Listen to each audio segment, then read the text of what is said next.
এই মুহূর্তে যে গুরুত্বপূর্ণ খবর আপনাদের দেব, দুর্যোগে চক্র রেলের তারে আগুন, দুর্যোগে চক্র রেলের তারে আগুন, ওভারহেডের তারে গাছ উপড়ে বিপত্তি।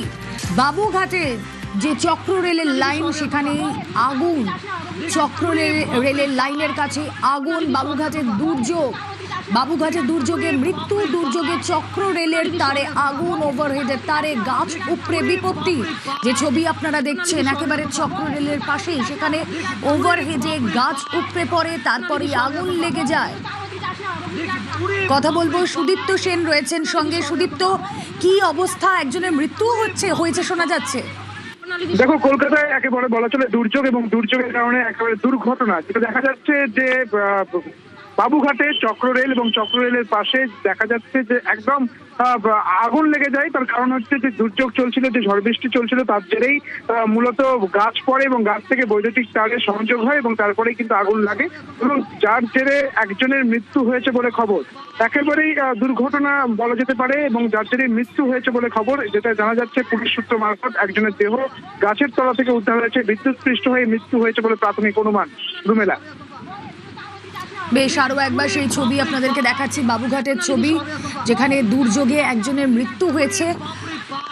আজ দুপুরে কালবৈশাখী ঝড়ে লন্ডভন্ড কলকাতার বেশ কিছু জায়গা। দুর্যোগে চক্র রেলের তারে আগুন লেগে যায়।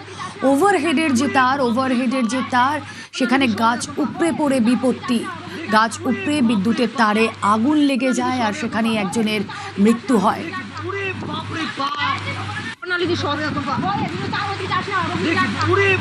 সরাসরি চলে যাব, রৌনক প্রতিনিধি রয়েছেন সঙ্গে। রৌনক, যেখানে ঘটনা ঘটেছে, দুর্যোগে একজনের মৃত্যু পর্যন্ত হয়েছে, কি জানা যাচ্ছে, কি তার পরিচয়? দেখো, এখনো পর্যন্ত তার পরিচয় জানা সম্ভব হয়নি। কিছুক্ষণ আগেই এই প্রবল ঝড় বৃষ্টির কারণে ঠিক আমরা দাঁড়িয়ে আউটরাম ঘাটের কাছে রিভার ট্রাফিক কন্ট্রোল, এখানে যে আউটপোস্ট রয়েছে রিভার ট্রাফিক কন্ট্রোলের, তার সামনেই এখানে একটি আম গাছ ভেঙে পড়ে। স্থানীয়দের দাবি যে তিনি আম কোড়াচ্ছিলেন এবং এর ওপরেই রয়েছে চক্র রেলের লাইন। তুমি দেখতে পাচ্ছ এই তারটির সঙ্গে কোনোভাবে গাছের সংযোগ হওয়াতে, বৈদ্যুতিক সংযোগ হওয়াতে আগুন লেগে যায় এবং ঘটনাস্থলেই এই ব্যক্তির মৃত্যু হয়। ইতিমধ্যে পুলিশের যারা আধিকারিকরা এসছেন, যা দেহ উদ্ধারের জন্য, তারা ইতিমধ্যে ঘটনাস্থলে এসে পৌঁছেছেন।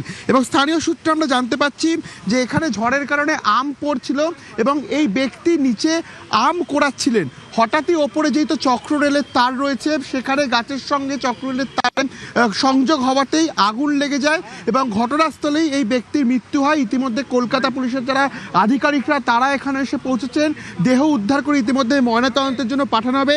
একেবারে যে রিভার ট্রাফিক কন্ট্রোলের যে আউটপোস্ট, সেই আউটপোস্টের সামনেই চক্র রেলের যে বৈদ্যুতিক তার সঙ্গে আম গাছের সংযোগের ফলেই এখানে একটি আগুন লেগে যায় এবং জানা যাচ্ছে যে ইলেকট্রিক শর্টের কারণেই কিন্তু ইতিমধ্যে এই ব্যক্তি তার ইতিমধ্যে মৃত্যু হয়েছে এবং তার নাম পরিচয় জানার চেষ্টা করা হচ্ছে পুলিশের তরফ থেকে। আর কিছুক্ষণের মধ্যেই পুলিশের তরফ থেকে দেহ উদ্ধার করে ময়নাতদন্তের জন্য পাঠানো হবে। ধন্যবাদ।